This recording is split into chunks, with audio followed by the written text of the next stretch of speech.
लिए पहला फॉर्मूला समझने का प्रयास किया कि धर्म में प्रवेश करना है जिसे, या प्रभु के मार्ग में प्रवेश करना है जिसे, तो कहाँ से स्टार्ट करेगा? तो सबसे पहले उसको फील होना चाहिए कि मैं दुखी हूँ और मुझे सुखी होना है। जैसे यूँ कहें कि कोई डॉक्टर के पास जाता है और अपना इलाज करवाता है, तो उसके पास अधिक नॉलेज तो नहीं होता, लेकिन दो बातें उसको क्लियर होती है कि मैं बीमार हूँ, कुछ तो कोई बीमारी है, मुझे लक्षणों से पता पड़ रहा है और मुझे ठीक होना है, और ठीक होने में अच्छा है, ठीक होने में मेरा भला है। तो बस इसी प्रकार से यहाँ पर मरीज बनकर कौन जाता है? हम जैसे जीव। और डॉक्टर बनकर कौन आते हैं? तो हमारे परमात्मा आते हैं। और इलाज क्या करते हैं वो? इलाज कोई बीमारी नहीं है, बीमारी का इलाज नहीं है, शरीर की बीमारी का इलाज नहीं है, आत्मा की बीमारी का इलाज है। और आत्मा की बीमारी क्या है? तो आत्मा की बीमारी है दुखी होना या दुखी रहना। अब इसकी फ्रिक्वेंसी सबकी अपनी अपनी है। जैसे मलेरिया के मरीज को, जैसे मान लीजिए कि दोपहर के समय बुखार आता है, तो दोपहर में आता है फिर शाम को निकल जाता है, फिर अगले दिन फिर वापस दोपहर में आ जाता है, फिर शाम को निकल जाता है, पर वो आता रहता है बार बार। ऐसे ही हमारे भी क्या है, अप डाउन आते रहते हैं, और उस कारण से हमारे अंदर ये दुख रूपी बीमारी चलती रहती है।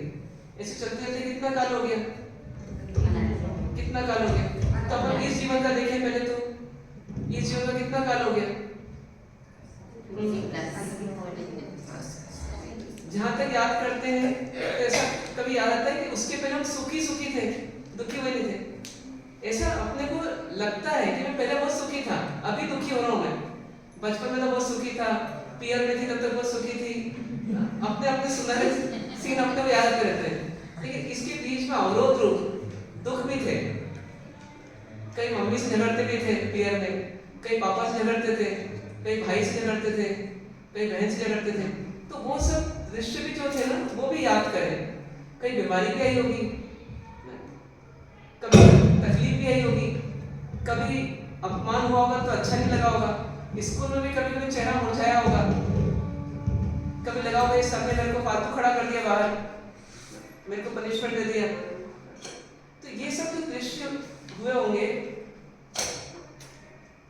ये हमारे जीवन के स्वर्णिम दृश्य थे। अब इन दृश्यों को हम क्या करते हैं? भूल जाते हैं। और व्यक्ति की आदत क्या होती है? एक बहुत बड़ी कमजोरी होती है कि उसको एक तो भविष्य अच्छा लगता है और एक अतीत अच्छा लगता है। बस खराब कौन लगता है? ये वर्तमान ही खराब है थोड़ा, और वो वर्तमान को खराब मानने के भविष्य की आस लगाए रखता है। और अतीत में भी क्या होता है? अतीत की उन चीजों को भूल जाता है वो जल्दी, जो उसको दिक्कत वाली थी। हाँ, किसी और ने दिक्कत दी है तो उसके द्वेष करता रहता है, लेकिन खुद को दिक्कत आई तो शरीर के माध्यम दिक्कत आई, खाने पीने से वोमिटिंग हुआ, या दस्त हुई, या चक्कर आए, या आर्थिक संकट आया, वो से नहीं भूल जाता है। कोई व्यक्ति कश्मीर गया तो बोलता कितना मजा आया था, अभी वो मजा ही नहीं आता, लेकिन ये नहीं सोच पाता कि वो कश्मीर गया था तो गाड़ी खराब हो गई थी, फिर वहाँ टेंशन आया था, होटल में बुकिंग कर रही थी, लेकिन होटल वाले ने बुकिंग करा हुआ कमरा भी किसी और को दे दिया था, बहुत तकलीफ आई थी, सफाई नहीं मिली थी कहीं प्लेटफॉर्म पर, बहुत दिक्कत आई थी, वो सब भूल जाता है व्यक्ति। ये आदत है हमारी। दुनिया में दो तरह के लोग हैं वैसे, एक दुखी राम है, एक सुखी राम है।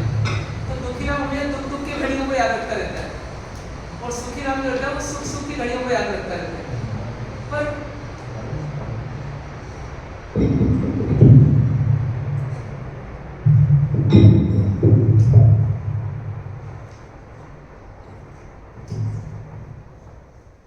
सुखी राम जो रहता है ना, वो सुख की घड़ियों को याद रखता रहता है या सुख की कल्पनाएं करता रहता है, और दुखी राम जो रहता है वो दुख की घड़ियों को देखता रहता है। होना ये चाहिए कि हमें एक बैलेंस लेके चलना कि क्या है मेरी जिंदगी, मैं जीवन में कब कब दुखी हुआ, कब कब सुखी भी रहा, सुखी से मैं दुखी कैसे हो गया, ये सोचते रहना चाहिए। तो हमें बता पड़े एग्जिट मेरा ग्राफ कैसा जा रहा है। हमेशा मैं पहले तो अच्छा ही था, अभी बुरा हूँ, ऐसा नहीं मानना। हमेशा भविष्य अच्छा ही होगा, बुरा होगा ही नहीं, ऐसे सुनहरे सपने नहीं देखना। जो वास्तविकता उसको देखना, तो हमें पता पड़ेगा कि मैं कभी सुखी हुआ, कभी दुखी हुआ। बहुत सारे समय दुखी भी रहा हूँ, कुछ समय सुखी भी रहा हूँ, लेकिन जो एक अल्टीमेट हैप्पीनेस है, मैंने उसको कभी अचीव नहीं किया। मैं थोड़ा सुखी थोड़ा दुखी होता रहा, भाई अप डाउन करता रहा, ऐसे ग्राफ में अपने सुबह देखा था। तो अब हम क्या करें, जब इस फॉर्मूले को अपनाएंगे तो हम फिर अंदर में एक इच्छा पैदा होगी, एक जिज्ञासा पैदा होगी, एक संकल्प पैदा होगा, एक जागृति पैदा होगी कि अब मुझे बस एक ही काम करना है। कितना मिला, क्या मिला, कैसा मिला, वो बात की बात है। मैं सुखी कितना रहा, दुखी कितना हुआ, और मुझे एक ऐसी दशा तक पहुंचना है जिसमें मैं दुखी नहीं हूं। बस एक ही सपना है मेरा, मुझे दुखी नहीं होना है। अब उसके लिए जिम्मेदार कौन रहूंगा? मैं रहूंगा। साधन कौन से इस्तेमाल करूंगा? जो करना है, लेकिन मुझे दुखी नहीं होना है। इतना पहले टारगेट बना लेना। जिसके लिए हम जिंदगी जी रहे हैं, जिसके लिए हम सब एफर्ट कर रहे हैं, वो है सुख, दुख से मुक्ति और सुख की प्राप्ति। तो मैं उस गोल को अचीव करूंगा। कब से नहीं हुआ? तो अनंत काल से नहीं हुआ। हर जन्म में खूब मेहनत की, आखिर में खाली हाथ वापस चला गया। तो पूरी मेहनत में पानी फिर गया, पाया कुछ नहीं और दुखी होता रहा। ऐसे दुख चलता रहा है क्रम। अब मुझे कुछ ऐसा करना है कि मैं सुखी हो जाऊं, दुखी नहीं हूं। ठीक है, तो इसके लिए 4 एनालिसिस किया आपने लिए। कौन कौन सी? पहली बात तो जीवन में अपन कब कब दुखी हुए, याद करना है उन दृश्यों को, फील करना है। ऐसा नहीं अतीत अच्छा ही था। फिर दूसरा, आगे कहां कहां दुखी होने की संभावना है। सोचिए क्या क्या चिंता है हमारे, वो सब चिंता है हमारे दुख के कारण ही है। बुढ़ापा आएगा कि नहीं आएगा, घुटने खराब होंगे कि नहीं होंगे, ये शरीर जो है अभी सुडौल दिखता है, ये कमजोर जीर्ण शीर्ण होगा कि नहीं होगा, कभी किसी धोखा मिल सकता है कि नहीं मिल सकता है, कभी कोई अपमान कर सकता है कि नहीं कर सकता है, बहू आने वाली है तो उससे मेरा तालमेल बैठेगा नहीं बैठेगा, क्या होगा। ये सोचिए, ऐसे भीतर में चेक करिए कि अपने को कहां कहां दुख आ सकता है, कैसे कैसे आ सकता है, कब कब हम दुखी हो सकते हैं। मृत्यु जिस समय आएगी, ये शरीर छोड़ना पड़ेगा, उससे सुखी रहेंगे कि दुखी होंगे, ये सब कुछ छूटेगा, शरीर नहीं छूटेगा, संपत्ति, संतान सब छूटेगी। तो उससे आपकी स्थिति क्या बनेगी। फिर अपन जब हम चले जाएंगे, रास्ते में होंगे, तो हम अपन कैसे बेचैन होंगे। जैसे कोई व्यक्ति खाई में गिर रहा है, तो गिरते समय भी उसकी मनोदशा क्या होगी। तो ऐसे अपन इस शरीर को छोड़ के किसी और शरीर में जब जा रहे होंगे, तो उस समय हमारी स्थिति क्या बनेगी। ये आत्मा क्या कर रही होगी, सुखी हो रही होगी, दुखी हो रही होगी। फिर जब पहुंची होगी वहां अनजान जगह, गर्भ में मान लो पहुंची, या मिट्टी में पहुंची, या फल में पहुंची, कहीं पहुंची, तो वहां वो आत्मा सुखी हो रही होगी, दुखी हो रही होगी। तो भविष्य में क्या क्या होगा, इसको भी थोड़ा विजुअलाइज करें। फिर उसके बाद तीसरा पॉइंट है कि ये 4 गति के जीव हैं, 4 प्रकार के जीव हैं। तो इनमें से कौन कैसा कैसा दुख पाता है, उसका विश्लेषण करना है आपने। ठीक है ना। और वही दुख मुझे मिलेगा फिर, क्योंकि इन 4 गति के अलावा कोई 5वीं जगत होगी नहीं। संसार में बहुत सारी सुविधा मिल सकती है, उसका नाम देव गति, थोड़ी कम मिली तो मनुष्य गति, थोड़ी दुविधा ज्यादा मिली, संकट ज्यादा मिले तो तिर्यंच गति, और बहुत ज्यादा दुख मिले तो नरक गति। ये 4 ही परिस्थितियां मिलेगी मेरे को इस संसार में। तो इसमें मैं सुखी कैसे होऊंगा। ये चारों गति के यदि दुखी होते हैं तो मैं कैसे सुखी होऊंगा। फिर उसके बाद चौथा आया कि अब इन सबको देखते हुए मुझे इस मनुष्य गति को खोना नहीं है। तो इसमें एक उद्देश्य निर्धारित करना है। उद्देश्य क्या हो, खूब पैसा कमाना वो चला जाएगा, खूब परिवार बसाना वो भी चला जाएगा, खूब कोई पोस्ट प्राप्त करना वो भी चली जाएगी। फिर क्या रहेगा साथ में। तो यदि मैं सुखी होने के संस्कार लेके जाऊंगा तो ये मेरे साथ रहेंगे। यदि सुखी होने की कला लेके जाऊंगा तो मैं जहां भी जाऊंगा वहां सुखी हो जाऊंगा। तो ये मुझे लक्ष्य बनाना पड़ेगा पहले कि मुझे क्या होना है, सुखी होना है। गहरा उतरना चाहिए। कोई चाह नहीं है अपनी, सिर्फ एक ही चाह है कि मुझे सुखी होना है या सुखी रहना है, बाकी चाह नहीं, बाकी सब सेकेंडरी। ठीक है, हो सकता है ऐसा। इससे आगे बढ़ते हैं, इसमें कोई क्वेश्चन है?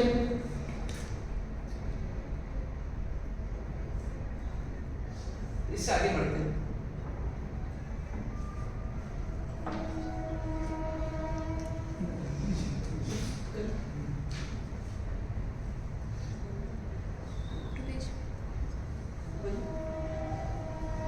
ये हो रहा है।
सेकंड फॉर्मूला आपने को बनाना, सुखी होना है, ये उद्देश्य बनाना पहले। ठीक है, अब उद्देश्य बन गया। अब उद्देश्य बनने के बाद में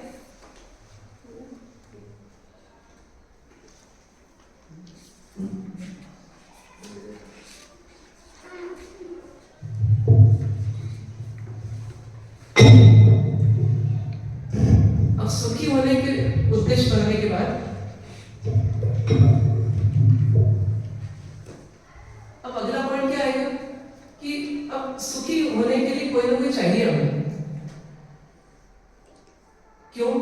क्योंकि हम अपने विचारों से, अपनी मान्यता से, अपने ज्ञान के बलबूते से तो हम जी रहे हैं, अपने आप को तो हम सही मानते हैं, पर ये हमारी गलती भी हो रही है। जैसे एक छात्र कितने इंटेलिजेंट क्यों ना हो, तो उसको एक टीचर की आवश्यकता होती है। तो उसी प्रकार से हम अपने प्रॉब्लम को खुद होकर के दूर नहीं कर पा रहे हैं। हम दुखी थे, दुखी हैं और दुखी होंगे आगे। तो हमें कोई ऐसा हाथ चाहिए, एक ऐसा साथी चाहिए, एक ऐसा मार्गदर्शक चाहिए, एक ऐसा कोई उपकारी चाहिए जो हमें एक सही राह बता दे, जो हमें दुख से मुक्ति और सुख की प्राप्ति का मार्ग बता दे। कोई चाहिए ना, नहीं चाहिए? जैसे कभी कभी क्या होता है, एक भाई है, एक बहन है, घर में दो ही लोग हैं, छोटे छोटे बच्चे हैं दोनों। अब क्या होता है, वो भाई कुछ करता है, बहन दुखी होती है, रोती है। ठीक है, अब वो रोज की उनकी प्रॉब्लम है। इधर उनको बिठा करके पूछो कि तुम गलत हो ना, बोले नहीं ये गलत है। उससे बोले तुम गलत हो, नहीं ये गलत है। दोनों अपनी गलती नहीं मानेंगे। अब उनके झगड़े को कौन सॉल्व कर सकता है? फिर उसके लिए एक मम्मी चाहिए। मम्मी का काम क्या है? मम्मी का काम ये कि ये झगड़ करके आएंगे, फिर को समझाना क्या पड़ता है, बेटा वो जो करता है ना उसको करने दे, तू परेशान मत हो। उसको भी ये बोलती है मम्मी अलग से कि बेटा ये दीदी जो भी करती है ये करने दे इनको, तू अपना काम कर, तू इनमें क्यों बैठता है? तो अब क्या हो रहा है कि मम्मी उनको एक अलग राह दे रही है। वो स्वयं तो क्या सोच रही है, ये ठीक हो जाए तो मेरा काम हो जाए, लेकिन मम्मी बोल रही है तू ठीक हो जाए। ठीक तो होना ही किसी न किसी को, लेकिन बजाय इसको ठीक करने के तू ठीक हो जाए। बड़े को बोलती है कि तू बड़ी है ना, तो तू इसको मत सोच कि ये चेंज हो जाए। तू मान ली बच्चा है, तू चेंज है, तू बड़ी हो गई, समझदार हो गई। उसको बोलती है कि दीदी है ना, बड़ी है ना, तो तुम मान लो उनको, उनकी की बात, तुम जिद मत करो, बड़ों की बात मानना चाहिए। बस उनके सोचने के एंगल को चेंज कर रही है और कुछ नहीं कर रही। लेकिन कितने डिग्री? 180 डिग्री। वो उंगली उधर बोल रही कि ये गलत है, ये सुधर जाए तो काम हो जाए, और मम्मी बोल रही देख इधर देख, तू सुधर जाएगा तो काम हो जाएगा। तो ऐसी क्या है, एक मम्मी की आवश्यकता है, एक माँ की आवश्यकता है अपने को, जो माँ हमें सही राह दिखा दे। हम भी बच्चे ही हैं, वो बच्चे तो 5-7 साल झगड़ते हैं, हमको झगड़ते झगड़ते इस संसार से निपटते निपटते चुनौतियों का सामना करते करते हमारे को अनंत काल बीत गया, फिर भी आज तक हम सुखी नहीं हुए। तो हम अपनी मति से चलेंगे तो कभी काम नहीं होगा, इसलिए हमें अपनी मति को छोड़ करके शरणागति लेना पड़ेगी। तो किसकी ली जाए? तो फिर 3 तत्व हैं हमारे पास। कौन कौन? देव है, गुरु है और धर्म है। इनकी शरण में जाकर के, इनका आलम्बन लेकर के हमारा काम बन सकता है। बनेगा ही 100%। हाँ, बनेगा ही। अब कैसे बनेगा? अब 2 तरीके, या तो इनका आश्रय से बन जाएगा, या हमें समझना पड़ेगा कि क्या समझाना चाहते हैं हमें। उनकी समझ को जब हम स्वीकार कर लेंगे तो हमारा काम बन जाएगा। किससे बनेगा हमारा काम? उनकी समझ को स्वीकार करेंगे तो काम बनेगा, या उनके सिर्फ आशीर्वाद से काम हो जाएगा? दोनों से बन जाएगा। उनका आशीर्वाद किस को नहीं है? जो बीमारी पे श्रद्धा रहेगा उनको पूर्ण आशीर्वाद। जो उनका आशीर्वाद लेने नहीं जाते हमको नहीं, वो लेने जाते हमको। माता जो बीमारी पे श्रद्धा रहेगा उसको पूर्ण आशीर्वाद, और जो बीमारी पे श्रद्धा नहीं रहेगा उसको आशीर्वाद नहीं पूर्ण नहीं श्रद्धा जो पूर्ण रहेगा उसको मिलेगा फल। बात मानना पड़ेगा ना। अब इसमें क्या है, इसमें अपने को सिर्फ श्रद्धा के साथ कुछ और भी चलेगा, दर्शन भी चाहिए, ज्ञान भी चाहिए और चारित्र भी चाहिए। तो तीनों चीजों को मिलाना पड़ेगा, ठीक है। तो अभी अपन उस पर नहीं जाते, अभी सिर्फ पहले सबसे पहले एक काम करें, इनको समझ लें अच्छे से, ये हैं कैसे, क्या है, ठीक है ना। तो अब हम जैसे देखें कि इनको देखने का नजरिया हमारा क्या होना चाहिए। एक बहुत अच्छी हमारी आदत है श्रद्धा, वो बहुत अच्छी चीज हमारी, मतलब उसको बचा के रखना है, खोना नहीं है, क्यों चली गई तो बहुत दिक्कत हो जाएगी। पर वो श्रद्धा जो है ना, वो ज्ञान को अवरुद्ध कर दे, ऐसी श्रद्धा नहीं होनी चाहिए। जो ज्ञान के दरवाजे बंद कर दे वैसी श्रद्धा नहीं होनी चाहिए। श्रद्धा ऐसी होनी चाहिए ज्ञान के दरवाजे खोल दे। एक टीचर के पास कोई बच्चा जाता है पढ़ने के लिए, तो पहले उसमें श्रद्धा होनी चाहिए उस टीचर के प्रति, नहीं तो जाएगा क्यों उसके पास। पर जब श्रद्धा हो गई तो जाते ही क्यों फिर उसके पास, कि श्रद्धा हो गई है, अब मुझे ज्ञान के दरवाजे खोलना है। तो टीचर से मैं श्रद्धा पूर्वक पढ़ूंगा तो उसका ज्ञान ले पाऊंगा, नहीं तो उसका ज्ञान नहीं ले पाऊंगा, और ज्ञान नहीं ले पाया तो काम नहीं होगा।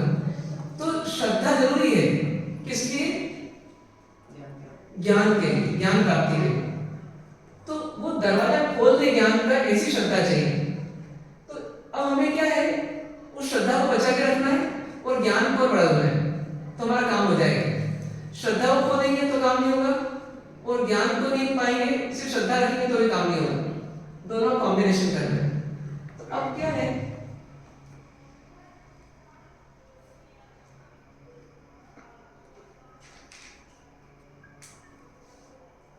ये देव और गुरु तो क्या है, व्यक्ति है। देव और गुरु क्या है, व्यक्ति है। और धर्म क्या है?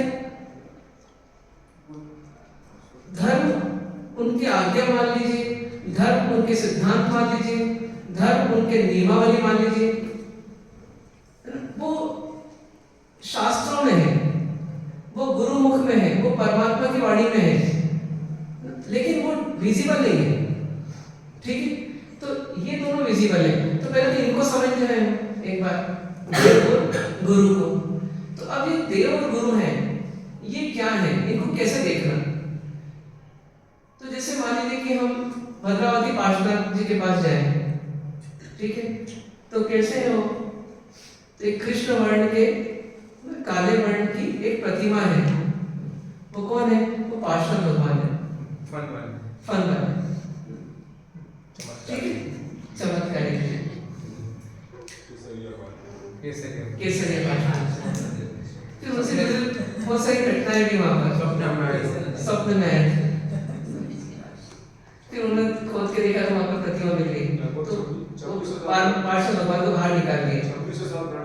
26 साल पुरानी प्रतिमा है, परमात्मा है वो, है ना। तो अब क्या होता है, हम धीरे धीरे क्या हो गए कि हमने परमात्मा को मतलब देव को किस रूप में देखा? हमेशा प्रतिमा रूप में देखा, ठीक है। और प्रतिमा को क्या बताएगा हमारे यहाँ? परमात्मा बताएगा, ठीक है। अब हमने क्या करा, अपनी सोच को बंद कर दिया। प्रतिमा को परमात्मा बताएगा, देखो ये परमात्मा है। फोटो में बोलते ये दादाजी है तुम्हारे, परदादाजी है, देखो परदादाजी की मूछें कैसी थी, वेशभूषा कैसी रहती थी, देखो ये दादाजी है। अब हम कभी दादाजी के फोटो को दादाजी मानते हैं कि फोटो के माध्यम से जो वास्तव में थे उनको दादाजी मानते हैं? किसको दादाजी मानेंगे आप? फोटो से वास्तविक जो थे उनको दादाजी मानेंगे। अब वो आपके सामने है क्या? आपके सामने नहीं है, लेकिन आप अपने ज्ञान से वहां तक पहुंच रहे हैं। ठीक उसी प्रकार से प्रतिमा की व्यवस्था है, मतलब प्रतिमा एक तरह से परमात्मा का सिंबल है। परमात्मा की हुबहू आकृति भी हो सकती है और या फिर कभी कभी सिंबॉलिक आकृति भी हो सकती है।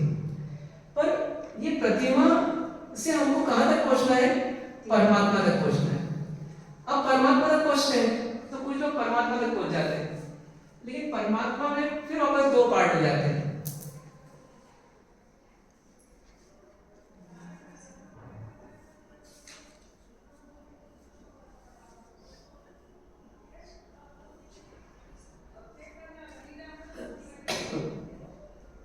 अब परमात्मा को भी हम दो रूप में मानते हैं कि जैसे परमात्मा कंचन वर्ण के हैं, श्वेत वर्ण के हैं, कृष्ण वर्ण के हैं, नील वर्ण के हैं। फिर परमात्मा ऐसे हैं, चिन्ह वाले थे। हाँ, उनकी हाइट इतनी थी, 7 हाथ थी, 10 हाथ थी, इस प्रकार से हम उनको मानते हैं। तो अब क्या है कि हम धीरे क्या हो गए, फिर अटक गए। पहले अटके हम यहाँ पर, फिर दूसरे अटके हम यहाँ पर शरीर में। शरीर को ही परमात्मा मान लेते हैं। परमात्मा अत्यंत सुंदर होते हैं, ये शास्त्रों में लिखा गया है। परमात्मा कामदेव को भी मान देते हैं, इतने सुंदर होते हैं। इंद्र से कभी बलशाली होते हैं। परमात्मा का प्रथम सदन होता है। परमात्मा जब बचपन में रहते हैं तो किसी को मोह लेते हैं, मतलब मुक्त कर लेते हैं। परमात्मा 72 वर्ष के आयुष वाले रहते हैं। परमात्मा 100 वर्ष के आयुष वाले थे। परमात्मा 300 वर्ष के आयुष वाले थे। तो ये हम क्या करते हैं, परमात्मा के बारे में समझ लेते हैं, पर परमात्मा को हमने जान लिया, कितना समझ लेते हैं, ठीक है। अब जो यहाँ अटकता है वो यहाँ अटक जाता है, जो यहाँ अटकता है यहाँ अटक जाता है, पर हम वास्तविक देव तत्व तक नहीं पहुंच पाते। देव कौन है वास्तव में? देव ना प्रतिमा है, देव ना शरीर है। देव कौन है वास्तव में? अरिहंत तक सिद्ध है, तो इनमें कोई अंतर है क्या? तो अंतर नहीं है, अंतर नहीं है। अरिहंत 24 होते ना, सिद्ध का अनंत होता। अब हमें यहाँ पर पढ़ना पड़ेगा।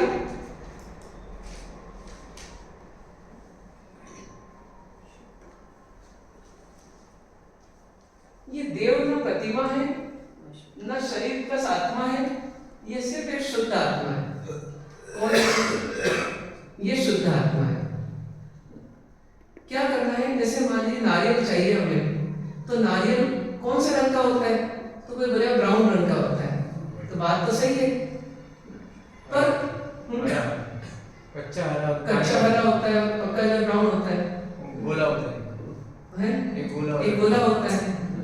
तो वास्तव में कौन से कलर का होता है?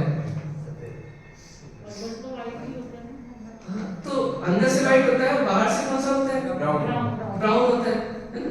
तो आप जब खरीद के लाते हो तो पूरा नारियल लाते हो, तो सब खा लेते हो उसको, तो फिर क्या करते हो?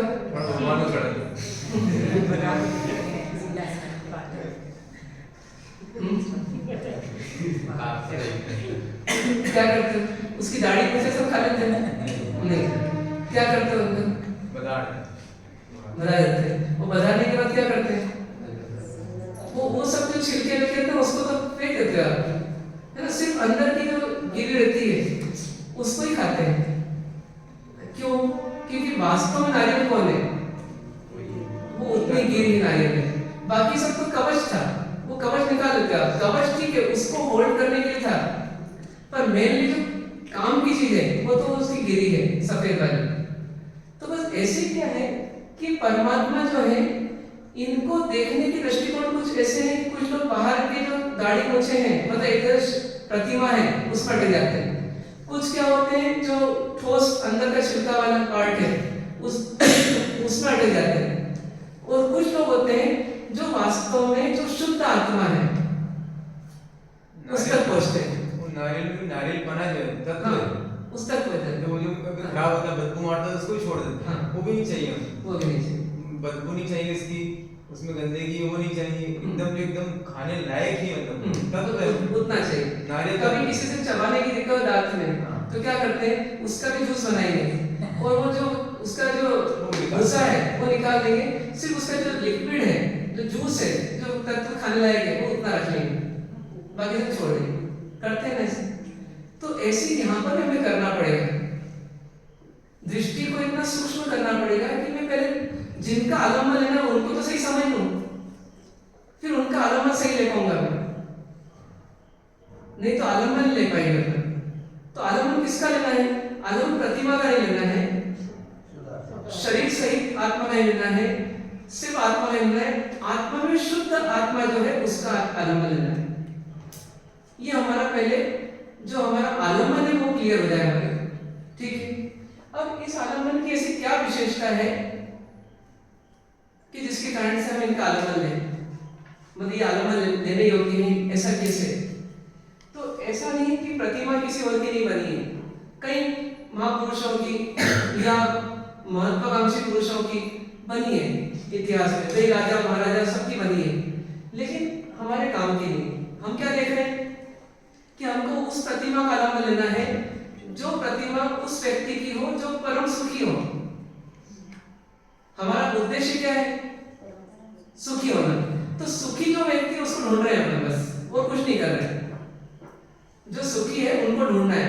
अब पूरा ये इसके लिए संसार खुला है, जो हमको लगे कि हाँ ये सुखी है उनको ढूंढेंगे हम, फिर उनका आलम्बन लेंगे। तो हमें किसी ने बोला कि नहीं आप ये देव तत्व जो है, परमात्मा जो है, इनका आलम्बन लो, ये सुखी है, तो हम इनकी खोज कर रहे हैं। तो हमको प्रतिमा मिली, प्रतिमा से शरीर से परमात्मा का परिचय मिला, उनसे और आगे बढ़े तो हमको एक शुद्ध आत्मा का परिचय मिला। अभी शुद्ध आत्मा की क्या विशेषता है?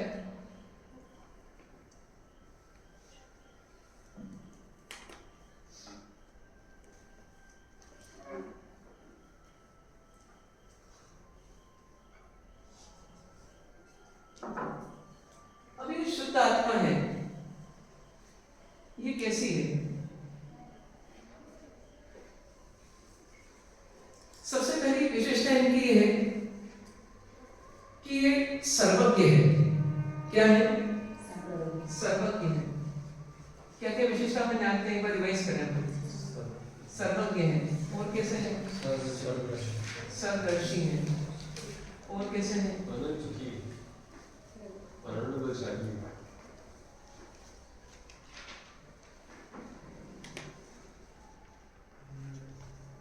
अनंत सुखी, और कैसे है?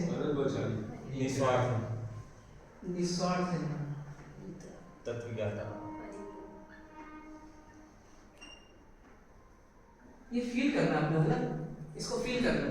मतलब एक ऐसा व्यक्ति भी हो सकता है कि प्रश्न लगाना कि पूर्ण निस्वार्थ, कोई स्वार्थ नहीं है, मतलब ब्राह्मण भी आया वस्त्र चाहिए दे दिया, कोई स्वार्थ नहीं कि बदले में क्या देगा मैंने, ऐसा भी हो सकता है कोई? हाँ हो सकता है। विश्वास होना चाहिए, निस्वार्थ है, और कैसे है? करुणा निधान।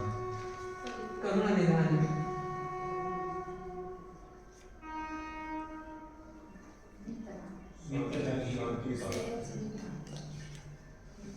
वीतरागी। वीतरागी मतलब क्या? जिनका राग बीत चुका है, बीत चुका मतलब अब व्यतीत हो गया, बीत गया, अब वापस नहीं आएगा कभी, एकदम राग द्वेष रहित। जो वीतरागी होते हैं विद्वेषी भी होते हैं, द्वेष रहित भी होते हैं, और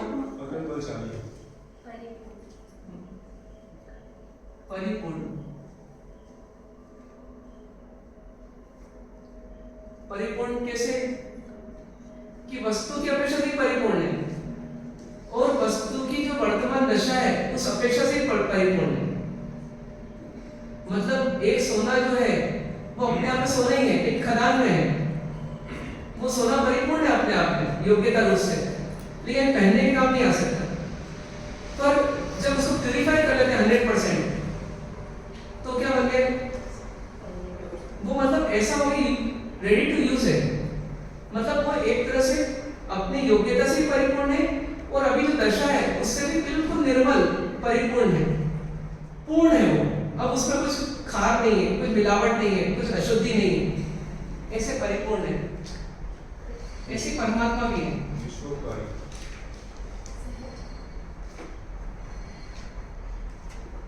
सर्वोपकारी ना, विश्वोपकारी, सर्वोपकारी, मतलब इनके जीवन में जब राग ही नहीं है, स्वार्थ ही नहीं है, तो ये कभी किसी को उपदेश दो और किसी को नहीं दो ना, ऐसा नहीं है। सर्व जीव हितैषी थे वो।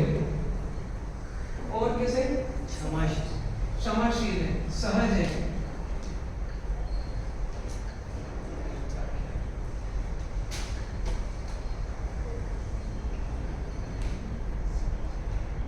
सहज उसमें 279 नाम से भगवान को दिया गया ना उपमा, शक्रस्त होना। बिल्कुल। तो 279 है ना बस, इतना याद नहीं कर सकते हैं? लगभग 270 के आसपास। नहीं कुछ और तो नहीं है। बहुत सारे अनंत है, मतलब शब्दों से व्याख्या नहीं हो सकती। यथास्थित अर्थवादी, यथास्थित अर्थवादी मतलब यथा मतलब जैसा, स्थित है, और अर्थ मतलब पदार्थ, जैसा पदार्थ स्थित है वैसे ही बताने वाले। मतलब उन्होंने पूरा मार्ग जो बताया उसमें कहीं भी कल्पना को नहीं जोड़ा, कोई स्वप्न नहीं दिखाया, जो जो उन्होंने बोला वो वास्तविकता को बोला। इन्होंने बोला कि तिर्यंश गति है तो है, मनुष्य गति है तो है, तो नरक भी बोला तो कोई कल्पना नहीं है, वो है, और देव भी बोला तो भी है, और मोक्ष बोला वो भी है। उन्हें बोला राग है आपके अंदर तो वो है, द्वेष है तो हाँ है। कोई बोले मुझे तो राग तो सही नहीं, उसने बोला मेरे को राग तो सही नहीं, तो नहीं आपको है, चेक किया के मिला, जब उसे चेक करने का प्रयास किया तो मोह है ही नहीं, मुझे मोह है, जो बताया जैसा बताया वैसा है, उसमें कहीं भी उन्होंने भेद समझ नहीं किया, जो है वास्तविकता वो बता दी। तो यथा स्थित अर्थ मतलब जैसा स्थित है पदार्थ वैसे ही बोलने वाले, कुछ भी अपनी मति से कल्पित तरीके से कुछ भी बोलने नहीं वाले। मतलब परमात्मा ने बताया कि मैंने कुछ भी बनाया नहीं है, जो जिन शासन है उसके प्रणेता परमात्मा, वो परमात्मा में कभी ये नहीं कहा परमात्मा ने कि मैंने संसार को बनाया, मैंने अवतार लिया और मैंने संसार को बनाया।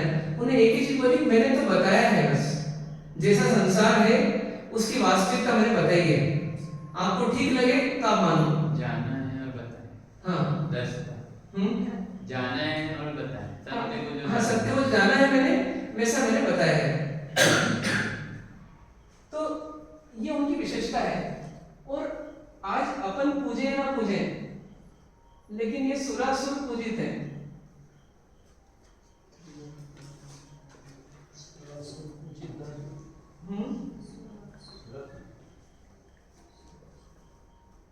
मतलब यूं कहें कि सुर असुर नरेंद्र, असुर का मतलब यहाँ पर नाग कुमार आदि जो होते हैं भवनपति वो है। तो सुर असुर नरेंद्र इन सब के द्वारा पूजित है। मतलब अपन भले पूजे ना पूजे, अपन भले मिथ्या अहंकार में हो कि अरे परमात्मा भी तो एक इंसान ही थे, परमात्मा तो होंगे, अपना क्या मतलब है, अपना क्या काम है उनसे, तो ऐसा हम अपनी मति से भली सोच लें। लेकिन यदि कोई प्रधानमंत्री को देश में पूजा जाता है, किसी राजा को राज्य में पूजा जाता है, तो ये ऐसी शख्सियत है कि जो पूरे विश्व में पूजित है। पर कौन उनकी पूजा करेगा? जो इनकी वैल्यू सही समझेगा। पूजा नहीं कर रहा है ऐसे उन्हें पूजनीयता नहीं, ऐसा नहीं, वो वैल्यू नहीं समझ पा रहा, अज्ञानी है, अबोध है। क्योंकि जो निस्वार्थ उपकारी है उनको नहीं समझ पा रहा है कि तो वो मूर्खता है उसकी। अन्यथा ये जो इस दुनिया के बेस्ट समझदार लोग हैं, सुर असुर आदि मतलब देव देवी आदि जो भी, इनके द्वारा ये पूजित है। जो इन्हें नहीं जानता वो पूछते हैं, गुणों के रूप में हाँ, पूछते गुणों हैं। के ऊपर तो पूछते ही है और उन गुणों को चाहता भी है। तो देखा जाए तो ये एक ऐसे व्यक्तित्व है जैसे कहते हैं ग्लोबल पर्सनैलिटी। तो ये ग्लोबल नहीं, ये यूनिवर्सल पर्सनैलिटी है। मतलब पूरे यूनिवर्स में गति के जीव, कोई नारकी भी सम्यक दृष्टि है, वो इनकी पूजा कर रहे हैं। अभी भले नाम से नहीं कर रहे हैं, भले गुणों से कर रहे हैं, स्वरूप से कर रहे हैं। तो ऐसे व्यक्तित्व हमको मिले हैं। और देखिए, हाँ, पूजा की शैली होते हैं। और ऐसा कोई बड़ी क्वेश्चन बना है कि कैसे पूजित मान लें? अभी इनमें ऐसा क्या है कि जो ये पूज्य नहीं माने जाए? ये प्रश्न उठता है। ऐसा क्या इनमें दिखता है कि जिसके कारण कहें कि हाँ ये पूज्य नहीं है? हाँ, ये धनुष बाण लेके खड़े हो, किसी की हिंसा कर रहे हो, लीला कर रहे हो, कोई कभी मायाचारी कर रहे हो, माया रच रहे हो, तो हम माने कि हाँ ये तो हमारे ऐसे ही हैं। लेकिन इनमें जो अरिहंत परमात्मा की प्रतिमा भी हमको दिखती है, वो क्या बोलती है कि इनको किसी से कोई स्वार्थ नहीं है। इनमें परम धैर्य है, परम वीरता है, परम निर्भीकता है, परम शांति है, परम आनंद है। इनको किसी से कोई राग भी नहीं, द्वेष भी नहीं, आसक्ति नहीं, मोह नहीं। ऐसे ही हमारे परमात्मा है। तो इन परमात्मा की वैल्यू को हमको ही समझना पड़ेगा। सबसे बड़ी बात है कि जो सज्जन होता है वो अपनी वैल्यू कभी नहीं बताता, और दुर्जन वही होता है जो अपनी वैल्यू बताता है। तो ये कभी अपनी वैल्यू बताएंगे नहीं। लेकिन जो व्यक्ति इनके स्वरूप को समझेगा कि एक ऐसे व्यक्ति हुए हैं, एक नहीं अनेकों हुए, जो समय पर हुए, आज नहीं है वर्तमान में, लेकिन वो कभी काल अतीत में हुए हैं। और उनका स्वरूप ऐसा था कि कोई कील ठोके तो कोई दिक्कत नहीं है, भूखा रहना पड़े तो कोई दिक्कत नहीं है, कोई धोखा दे तो कोई दिक्कत नहीं है, कोई धक्के मारे तो कोई दिक्कत नहीं है, कोई उत्सर्ग करे तो कोई दिक्कत नहीं, कोई बहुत इनको सम्मान दे तो भी एक अंदर में बुद्धि नहीं है। न स्त्री के प्रति इनको विकार है, बीज जाति के प्रति विकार है, न कोई तृष्णा है। असीम बल होकर के भी उस बल को बताने की चेष्टा नहीं है। अनंत ज्ञान होते हुए भी ज्ञान का अजीर्ण नहीं है। ऐसे व्यक्तित्व है। ये अब एक एक चीज इनकी जब बारीकी सोचे तो हमको पता पड़ता है ऐसे व्यक्ति हुए होंगे। आज हमारे को इतने शास्त्र मिलते हैं, हजारों आचार्यों ने मिलकर के लिखे हैं। मिलकर के मतलब एक के बाद एक लिखे, पर इसके प्रणेता कौन है? इतना ज्ञान आचार्य को मिला किससे? तो ये परमात्मा से। तो एक परमात्मा ने इतने सारे आचार्य तैयार कर दिए, और वो आचार्य के दिग्गज आचार्य। आज हम सुनते हैं जैसे कोई 1444 ग्रंथ के प्रणेता, तो 1444 ग्रंथ एक जन्म में एक व्यक्ति लिखे, तो इतना ज्ञान आया कहां से उनके पास? जबकि वो तो किसी और मत के थे पहले, फिर इस मत में आए और इतना हमको ज्ञान हो गया, तो किसके बल पे? यदि वो ज्ञानी है तो जिनका ज्ञान मैं पाया वो कैसे होंगे? तो महा ज्ञानी। तो हम समझ सकते हैं कि जैसे आज साइंस बोल रहा है कि वनस्पति में जीव है, ये तो उन्होंने उस समय बोल दिया था। आज पानी में जीव है, इसकी कुछ हद तक सिद्धि हो रही है, तो वो तो उन्होंने उस समय बोल दी थी। आज ये सूक्ष्म जीव वायरस आदि हैं, ये तो उन्होंने उस समय बता दिए थे। आज ये जितनी चीजें गोल्ड सिल्वर आदि, ये केमिस्ट्री में एक 6ठी 8वीं का बच्चा पढ़ता है, बोले ये सब एलिमेंट्स जो बने हैं ये बने किससे हैं? तो बने हुए इलेक्ट्रॉन प्रोटॉन न्यूट्रॉन से हैं। दिखते अलग हैं पर है तो एक ही चीज की देन। तो ये तो उन्होंने उस समय बोल दिया था। तो इतनी सारे सत्य कौन बता सकता है? बायोलॉजिकल सत्य, फिजिकल सत्य, फिर स्पिरिचुअल सत्य, अंदर की कितनी गहराइयां, ये राग क्यों आ रहा है, कहां से आ रहा है, किस किस प्रकार का आ रहा है, उसके भेद प्रभेद जब पढ़ते हैं, कर्म जब डिटेल में जाते हैं, तो इतना ज्ञान आया कहां से? कौन देख सकता है उस जमाने में छोटे कर्मों को? आज तो हम जीन्स पे विश्वास कर लेते हैं कि दिख लग गए, पर जीन्स भी किसी को क्या और किसी को क्या कौन तय करता है मिले? तो वो सब कर्म विज्ञान है। तो ये सब विज्ञान कौन बता सकता है? जो सर्वज्ञ हो। सर्वज्ञता उनके उपदेशों से दिखती है, और वीतरागता उनकी साधना से दिखती है। और ये दोनों कॉम्बिनेशन जिसमें होगा, जो वीतरागी भी होगा और सर्वज्ञ होगा, वो मेरे लिए परम हितैषी होगा, क्योंकि वो सही ज्ञान दे सकेगा। उनका एक उपदेश बिना स्वार्थ के रहेगा, तो कहीं उसमें मेरे को ठगने वाली बात नहीं होगी, और उनके ज्ञान में सच्चाई होगी, क्योंकि वो सर्वज्ञ होंगे। तो झूठ नहीं बोल सकते। दो ही कारण से व्यक्ति झूठ बोल सकता है, या तो उसको ज्ञान कम है तो झूठ बोलेगा, या स्वार्थ है तो झूठ बोलेगा। इनको स्वार्थ भी नहीं है, ऐसी इनकी साधना बता रही है, और साथ में इनको ज्ञान भी कम नहीं है, ऐसी इनकी सर्वज्ञता इनके उपदेश में दिख रही है। तो इन पर क्यों ना विश्वास करें हम, ऐसी भावना होनी चाहिए हमारी, ठीक है ना। तो हम क्या करेंगे, इनके प्रति एक श्रद्धा पैदा करेंगे। सच बोलते भगवान इसलिए उनको श्रद्धा करें, तीर्थंकर मन सच बोलते हैं इसलिए श्रद्धा करें। हाँ, वो सच बोलने का कारण है कि स्वार्थ नहीं है। स्वार्थ नहीं है कैसे दिखता है कि उनके पास कोई कारण नहीं, उनकी आवश्यकता है तो उन्हें कम से कम करते करते कहाँ तक पहुंचा दी, शून्यता तक पहुंचा दी। इच्छा रहित होने की जो साधना कर रहे थे वो स्वार्थवश क्या उपदेश देंगे आपको। तो एक अंदर में क्या पैदा करना, इन परमात्मा के प्रति हमारे को भीतर में एक अहोभाव पैदा करना। अब जब परमात्मा के प्रति अहोभाव पैदा होगा तो परमात्मा तो एक शुद्ध आत्मा है। परमात्मा क्या है, एक शुद्ध आत्मा है।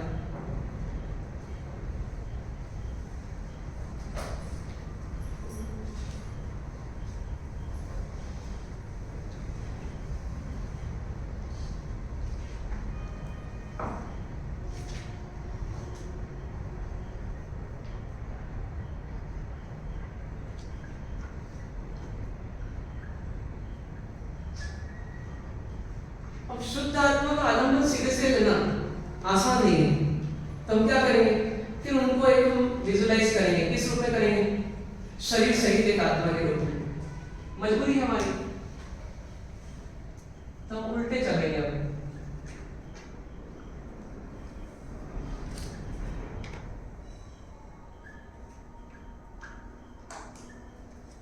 अब वो भी नहीं है, अभी वर्तमान में वो भी उपस्थित नहीं है, तो फिर हम कहाँ जाएंगे, फिर प्रतिमा में जाएंगे।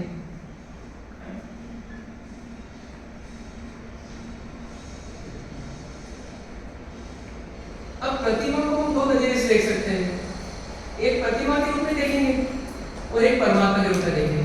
तो किस रूप में देखना, कौन सा रूप सकते हैं, हाँ? दो रूप में देख सकते हैं ना, रूपे किस किस रूप में, एक तो पाषाण आदि से बनी हुई, मतलब पाषाण आदि द्रव्य के रूप में,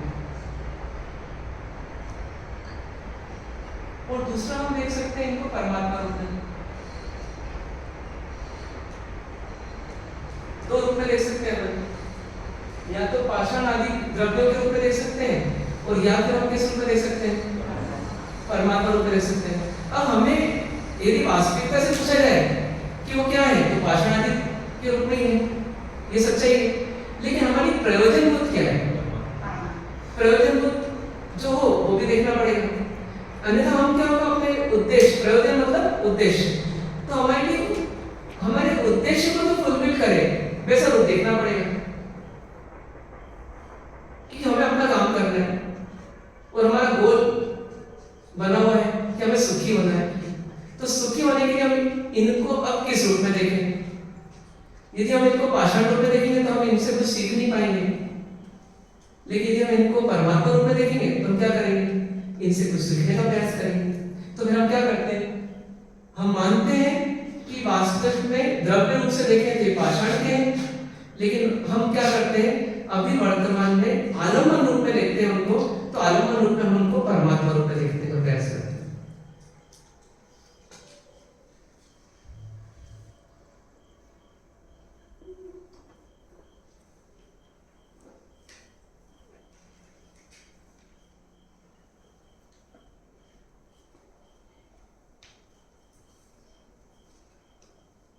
जैसे एक व्यक्ति मान लीजिए कि कोई राजा था और वो जंगल में निकला, हाथी पर सवार था मान लीजिए, और जंगल में कोई रास्ते तो बने हुए थे नहीं, रेतीले रास्ते थे बस। अब हुआ है कि वो निकल तो गया, लेकिन जंगल एकदम घोर और बहुत दूर निकल गया, पहुंचा ही नहीं शाम तक। रात हो गई, सुबह हो गई, राजा जी आए नहीं, सब हैरान परेशान, और फिर उनके साथ था भी नहीं। अब क्या हो गया, अब सुबह होते होते सबको लगा कि अब तो ढूंढना ही पड़ेगा, तो किधर गए, इस दिशा में कहीं पर गए।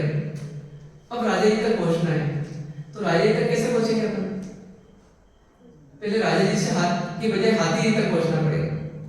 तो हाथी जी कैसे तो हाथी जी तो दिख नहीं सकते हैं, तो क्या करेंगे? और वहां कुछ देखते हैं अपन, अच्छा ये निशान, वो निशान, ये हाथी है, ये हाथी रह गया, ये हाथी रह गया, ऐसा कैसे बोल रहे हैं? मैं वो तो निशान है, लेकिन निशान का आलम्बन लेते थे हम हाथी तक पहुंचेंगे, और हाथी का आलम्बन लेते थे किस तक पहुंचेंगे? गाय तक। तो हमारा मुख्य उद्देश्य न निशान है न हाथी है, हमारा मुख्य उद्देश्य तो कौन है? राजा है। तो ऐसे क्या है, यहाँ हमारा मुख्य उद्देश्य न प्रतिमा है और न शरीर है, हमारा मुख्य उद्देश्य तो क्या है? वो आत्मा बहुत बिरली है ना, इतनी आसानी से ऐसी आत्माएं आती नहीं है जगत में ना, यदि आती होती तो अपने को किसी सब्जी मंडी में मिल जाती, इजीली मिल जाती किसी मेले में, लेकिन ऐसा नहीं है।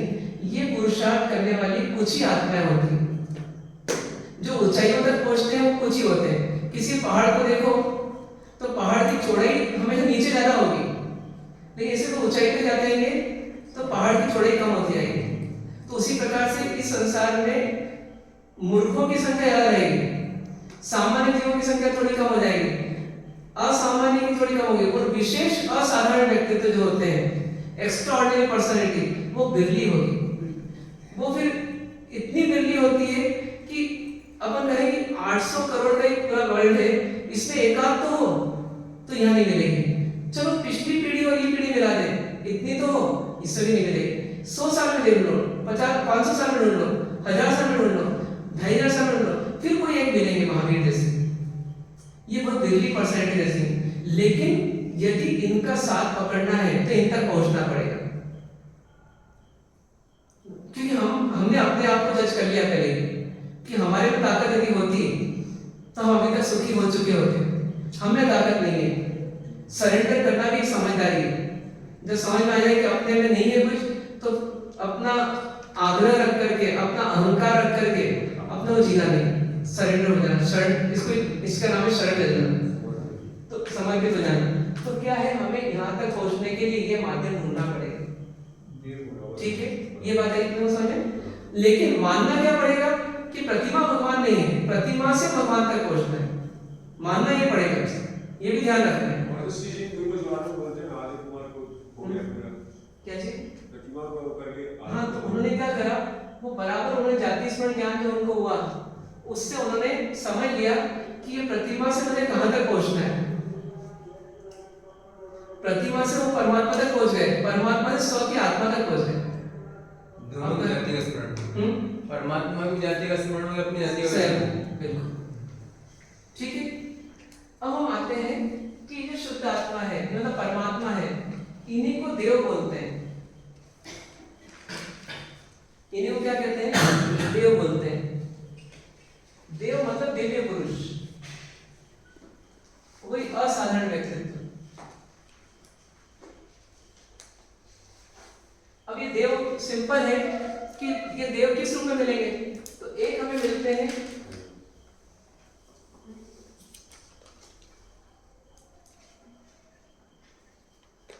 अरिहंत रूप में, और दूसरे कौन से रूप में मिलते हैं? सिद्ध रूप में। अरिहंत रूप और सिद्ध रूप। तो अरिहंत किसे बोलेंगे?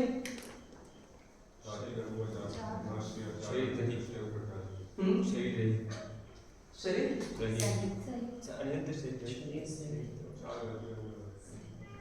अब याद रखना है ना, शरीर,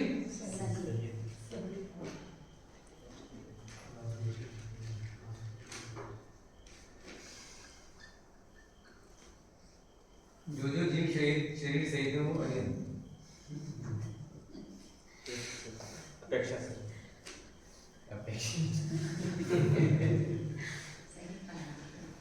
शरीर सहित परमात्मा होना चाहिए, मतलब शुद्ध आत्मा होनी चाहिए। अब ये क्या हो गए, अपॉइंट हो गए, शरीर रहित हो गए, चलिए यहाँ तक तो ठीक। अभी शरीर सहित जो है, इनका आगे क्या होगा? कोई भी दो चीजों का मिलन हुआ है, चाहे वो परमात्मा का ही क्यों ना हुआ सही हो किसी चीज से, वो छूटेगा तो सही। जिसका सहयोग होता है उसका वियोग होता ही है, तो ये शरीर भी छूटेगा। अब शरीर तो छूटेगा, लेकिन अब वापस इसको नया शरीर नहीं मिले, क्योंकि ऐसा कोई कारण ही नहीं बचा जिसके कारण नया शरीर मिले। क्योंकि जिसने राग द्वेष छोड़ दिया, तो उसको अब कोई जगह नहीं चाहिए, कोई व्यक्ति नहीं चाहिए, कोई सहयोग नहीं चाहिए, जैसे अपन कहें कि यहाँ से कौन व्यक्ति कहाँ जाएगा, तो जिसको यहाँ राग है वहाँ पहुँचेगा शिविर के बाद। तो जिसको कोई राग ही नहीं बचा, उसको पूरे संसार में कौन सी जगह पर पहुँचना है, तो उसको कहीं नहीं पहुँचना, क्योंकि वो किसी बंधा हुआ नहीं है, आप किसी से अटैच नहीं है। जब अटैच नहीं है, बंधा हुआ नहीं है, तो वो आत्मा कहाँ जाएगी? तो वो शरीर जो छूट जाएगा, वो नया शरीर धारण नहीं करेगी, तो वही आत्मा क्या बन जाएगी? वो अब शरीर रहित परमात्मा हो जाएगी।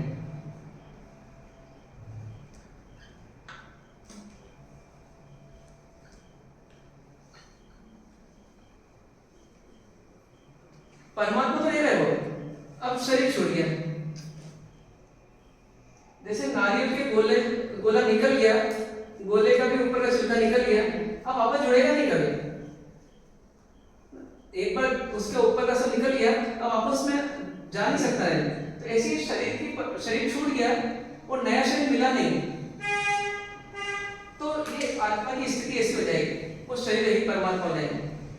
अब ये क्यों नहीं मिला शरीर? क्यों नहीं? जीवन पर साधना ही की। क्या साधना की? शरीर नहीं पाने की साधना है। हम क्या साधना कर रहे हैं अभी?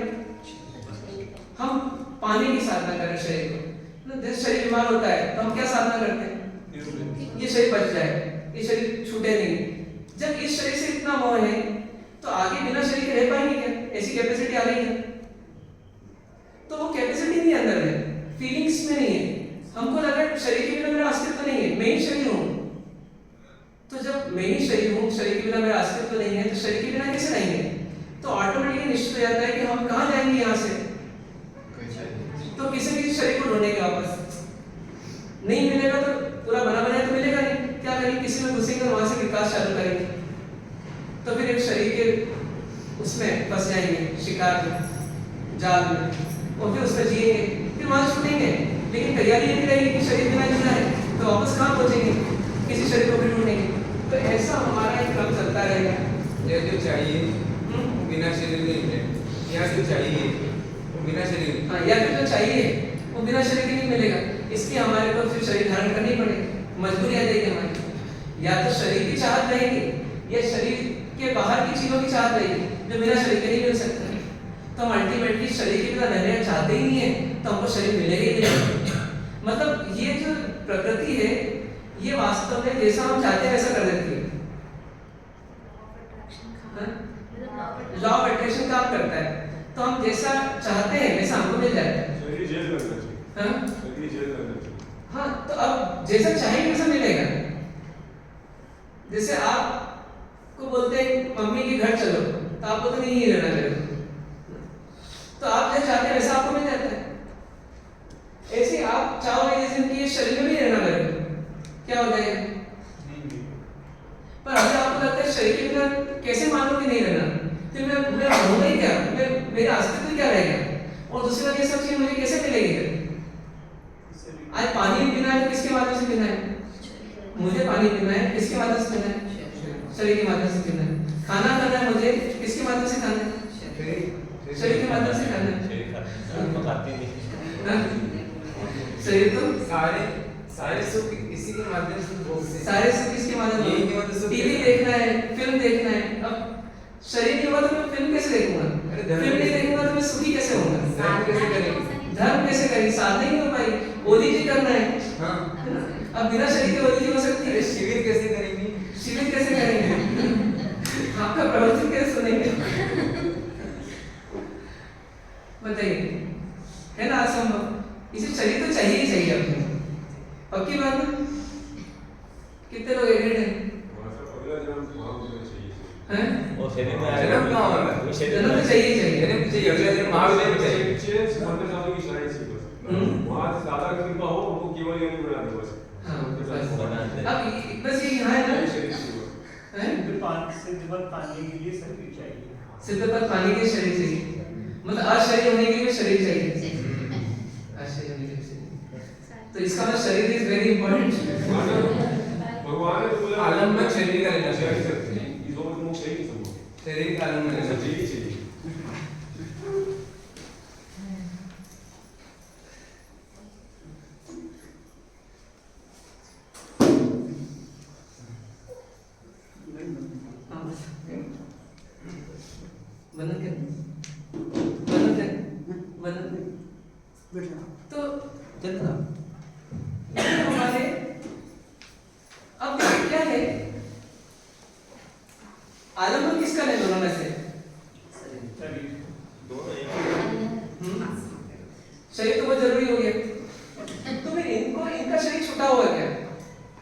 इनका शरीर छूटा होगा कि नहीं छूटा होगा?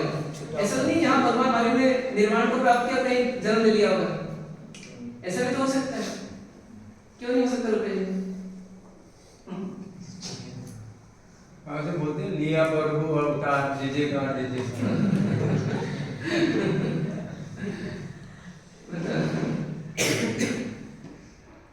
लिया होगा कि नहीं लिया होगा?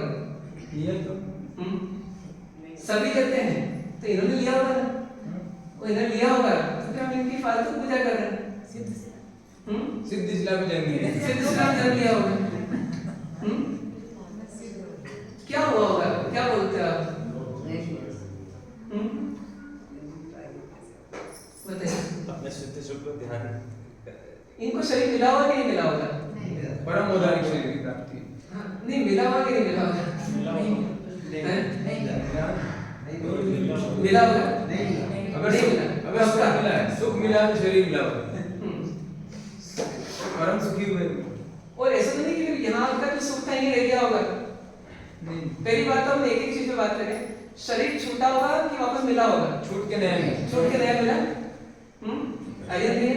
आप तो अरिहंत हो, आप बोले तो क्या मिलने वाला है? नहीं मिला। पक्का अंदर से पक्का लगता है क्या? क्यों नहीं मिला होगा?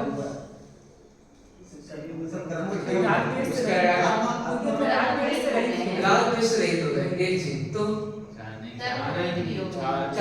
सारे कर्मों का नाश कर दिया, 8 कर्मों का। हाँ आयुष का दही ना और सब सही हो। कर्म नहीं नाम का भी नहीं है, कुछ नहीं है। नाम का भी नहीं है। जरूरत ही नहीं है। शरीर जरूरत ही नहीं। नहीं मिला पक्का? क्यों नहीं मिला? अब तो कर्म तो पता नहीं, कर्म देखे नहीं हमने अभी, तो ये आत्मिक समझ में आया तो बहुत है अभी। ये अटूट श्रद्धा है। अटूट श्रद्धा है ना? ये श्रद्धा ज्ञान का द्वार बंद कर रही है हमारे। हाँ बताओ। क्योंकि उनको शरीर के प्रति राग ही नहीं रहा और आत्मकर्म का क्षय भी कर दिया। नहीं वही कर्म तो अपन जानते हैं ना, कि जानते हैं, जानते नहीं जानते, नहीं जानते, तो अब कर्म की तो बात ही नहीं करेंगे अभी। तो अपन सिर्फ इतना ही सोचेंगे, एक परमात्मा थे, शुद्ध आत्मा, और एक इनका शरीर था, इतना तो हमको समझ में आ रहा है पहले स्टेज में। अब ये शरीर छूटा तो होगा, ये तो पक्की बात है, जिसका सही होगा उसका वियोग होगा, तो वापस नया शरीर मिला होगा कि नहीं मिला होगा? नहीं मिला होगा। क्यों? क्यों नहीं मिला होगा? तो इसको सोचना पड़ेगा, अब यहाँ क्यों लगाना पड़ेगा, क्यों नहीं मिला होगा? तुम्हारा क्यों नहीं मिला होगा आपके हिसाब से? अनंत सुखी थे, मतलब सुख प्राप्ति में शरीर बाधक बनता है, मतलब वो टेम्परेरी सुख देता है शरीर के माध्यम से, और प्लस परमानेंट और इनफाइनाइट सुख। पर वो तो सबको ही मिलता है शरीर, तो उनको ही मिला ही होगा ना, चाहे या ना चाहे।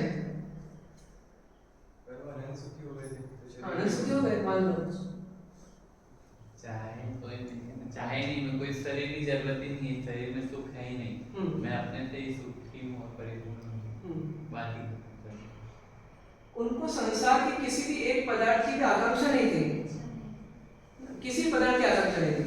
सुख उनको स्व से मिल रहा है और बाहर में उनको किसी की आकांक्षा नहीं है, और उस आकांक्षा की पूर्ति करना शरीर की आकांक्षा नहीं है। जब आकांक्षा ही नहीं है, इच्छा ही नहीं है, उसको पाने की चाहना नहीं है, तो वापस क्यों मिलेगा वो? ऑपरेशन हो गया तो चश्मे की जरूरत है। प्रत्यक्ष दिख रहा है तो परोक्ष की जरूरत है।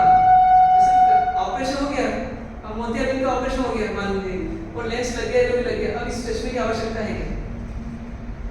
तो जिसके कारण से जुड़ रहे थे वो कारण था सुख, उनको लगातार जब तक कि सुख बाहर मिलेगा तब तक साधनों को इकट्ठा करने का पुरुषार्थ चल रहा था, और तब तक शरीर से भी लाभ था कि शरीर को साधनों तक पहुंचाने वाला था।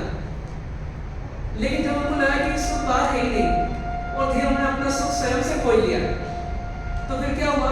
अब पदार्थ की डिपेंडेंसी खत्म हो गई, शरीर की डिपेंडेंसी खत्म हो गई, तो क्या हो गया? उस समय वो चाहना ही मिट गई शरीर को प्राप्त करने की।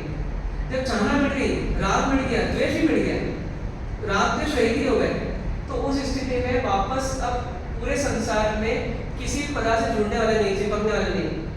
तो अब जब चिपकेंगे नहीं तो फिर कहाँ जाएंगे? तो जहाँ स्वाभाविक रूप से आत्मा जा सकती है वहां चली जाती है। तो स्वाभाविक रूप से आत्मा कहाँ जाती है?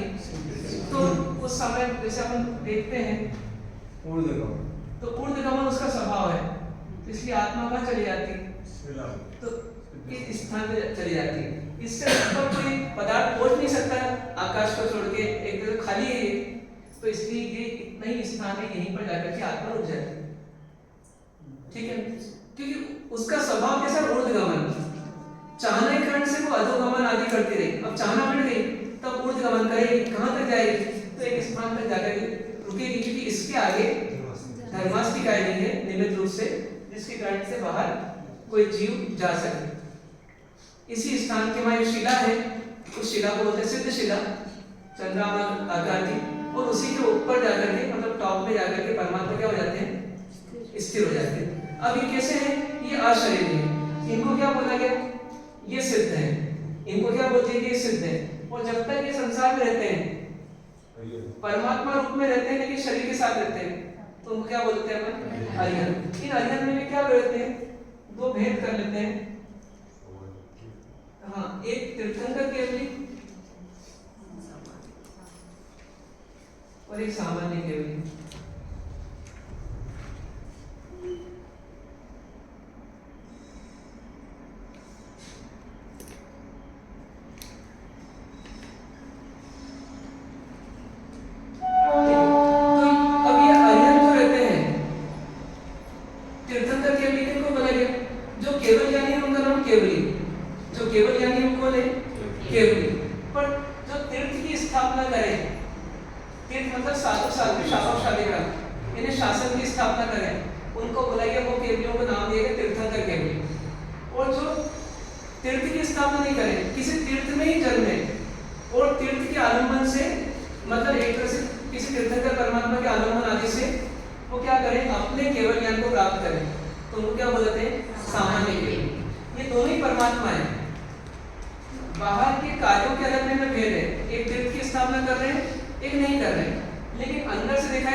जैसे अपन कहें कि गांधी जी का व्यक्तित्व बड़ा या गांधी जी की जो जो चश्मा था उसका व्यक्तित्व बड़ा।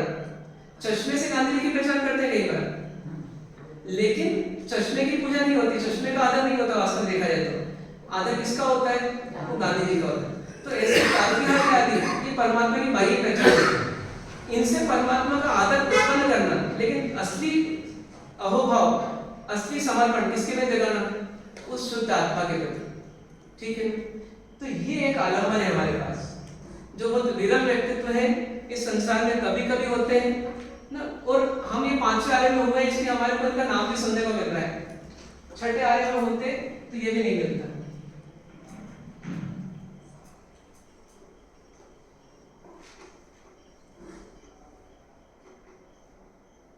अब गुरु किसे बोला जाए?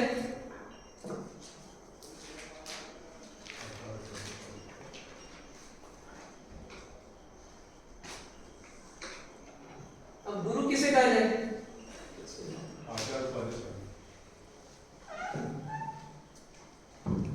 गुरु मतलब क्या हो गया?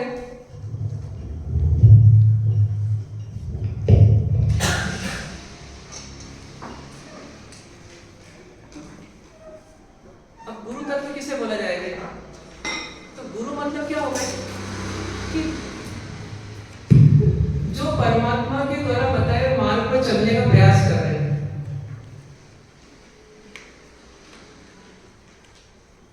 यानी जो परमात्मा है वो तो अपने लक्ष्य तक पहुंच गए। लक्ष्य क्या था उनका? क्या रहा होगा लक्ष्य उनका? सुखी प्राप्त, गलत है उसका, अनंत सुख की प्राप्ति। तो जिन्होंने उस लक्ष्य को प्राप्त कर लिया, दुख से पूर्णतया मुक्त हो गए और सुख की परम प्राप्ति कर ली, तो उनको हम क्या बोलते हैं? परमात्मा। अब जो उस लक्ष्य तक तो नहीं पहुंचे, तो उस लक्ष्य की ओर जिन्होंने प्रस्थान कर दिया है, जो उस मार्ग पर चल रहे हैं, उनका नाम क्या है? गुरु है। इन गुरु की क्या पहचान होती है? तो इनकी पहचान बताएगी कि जो सहनशील होते हैं, परिश्रमों को सहन करते हैं, जो धैर्यवान होते हैं, जो क्षमा, अहंकार रहितता, सरलता, निर्लोभता, संयम, तप, त्याग, ऐसे धर्म को धारण करने वाले होते हैं। जो पंच महाव्रतधारी होते हैं,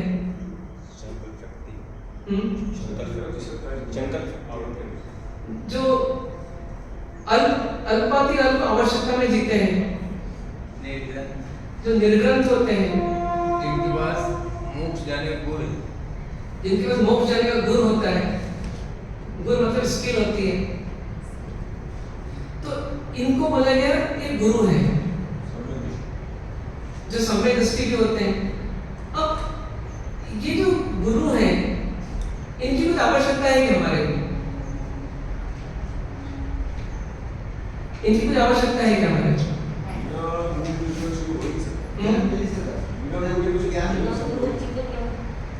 तो ज्ञान की आवश्यकता है क्या हमारे को? बताइए। नहीं, ये तो आपको बुरा किया गया यहाँ पर। आप विशेष अतिथि हो अभी।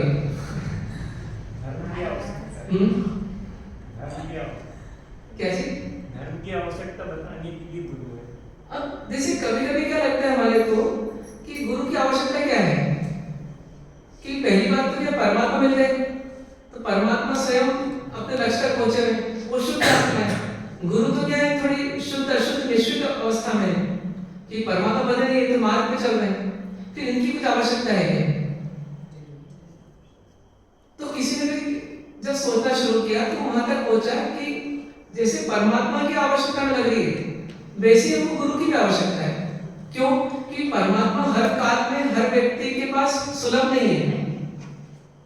तो परमात्मा तक पहुंचने का मार्ग भी कौन बताएगा? वो कोई ऐसा व्यक्ति बताएगा जो हमारे निकट में हो, लेकिन हमारे से आगे हो। सुदेव का परिचय, तो उसे कहेंगे कि सुदेव का परिचय कौन देगा? तो सुगुरु देगा। तो आवश्यकता है, तो परमात्मा तक पहुंचने के लिए, परमात्मा के मार्ग को जानने के लिए, परमात्मा के स्वरूप को जानने के लिए, धर्म को जानने के लिए हमें किसकी आवश्यकता है? फिर एक गुरु की आवश्यकता है, जिनका नाम सुगुरु बोल दो, सदगुरु बोल दो या गुरु बोल दो। फिर इन गुरु को फिर वापस दो रूप में देखना। जैसे प्रतिमा से हम परमात्मा तक पहुंचते हैं तो हम सही आलम्बन ले रहे हैं, तो ऐसे गुरु के भी बाह्य वैभव को छोड़ करके हमें असली गुरु तक पहुंचना होगा। तो गुरु का बाह्य वैभव क्या हो गया? तो गुरु का बाह्य वैभव हो गया कि ये गुरु है, इनका नाम फला फला है, ये फला फला इनकी गच्छ है, इनका ये मत है, इनका ये पंथ है, इनकी गुरु परंपरा है, इनकी बाह्य शरीर की ऐसी स्थिति है, मतलब शरीर ऐसा ऐसा है। ये सब क्या है? ये सिर्फ अभी हमारे गुरु की आत्मा तक पहुंचने के लिए ये बीच के हमारे पास सिंबल्स हैं। वही हाथी के चिन्ह जैसा हो गया। हमें पहुंचना कहां तक है? तो हमें गुरु की जितनी आत्मा शुद्ध हुई है उस शुद्ध आत्मा तक पहुंचना है। उनमें जो अशुद्धि है उसका आलम्बन नहीं लेना है, लेकिन जो शुद्धता है उनका आलम्बन लेना है।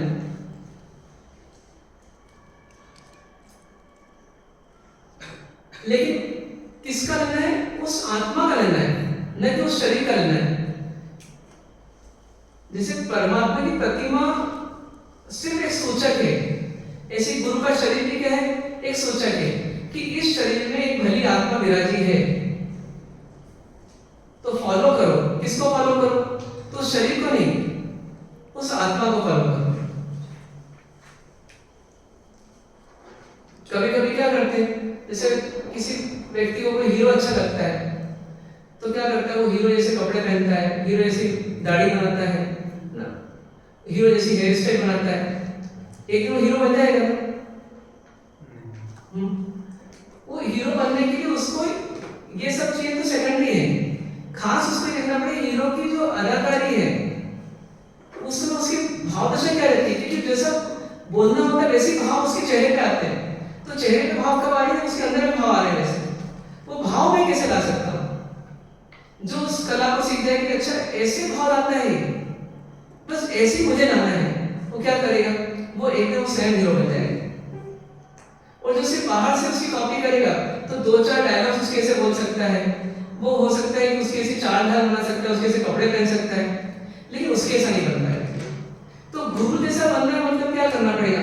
गुरु में उतरना पड़ेगा, शरीर को क्रॉस करके उस आत्मा की निर्मलता को देखना पड़ेगा कि ये भी वर्तमान युग में ही है, ये भी आज की परिस्थितियों में जी रहे हैं, लेकिन इन परिस्थितियों में जीते हुए ये राग रंग से दूर हैं। तो कैसे हैं? बस जैसे ये है वैसा मुझे बनना है। ये भाव आना चाहिए कि नहीं आना चाहिए? बस ये भाव आया तो हम क्या होगा? फिर गुरु का आलम्बन लेना शुरू कर देंगे। और गुरु का आलम्बन लेते थे हमको किसका राज मिल जाएगा? परमात्मा बनने का राज मिल जाएगा। कि परमात्मा का अभी असली स्वरूप कौन बता सकते हैं? वो गुरु बता सकते हैं। असली धर्म मिल जाएगा। क्यों? कि धर्म की गुण बातें बिना किसी गुरु के समझना मुश्किल है। तो इसलिए क्या हमें फिर गुरु की भी आवश्यकता है क्या? तो हाँ, गुरु की भी आवश्यकता है। कितनी आवश्यकता है? फिर एक प्रश्न उठता है, परमात्मा जितनी आवश्यकता है कम है? परमात्मा को मानना है, धर्म को मानना है और गुरु को मानना है, तीन चीज हो गई। तो टाइम तो वो बांटना पड़ेगा ना। परमात्मा को 100%, गुरु को 50, शास्त्र को 25, कुछ तो देना पड़ेगा। क्या उत्तर आएगा इस प्रश्न का? परमात्मा को यदि 100% तो गुरु को 50%, शास्त्र को 25%, या कुछ कम ज्यादा हो सकता है।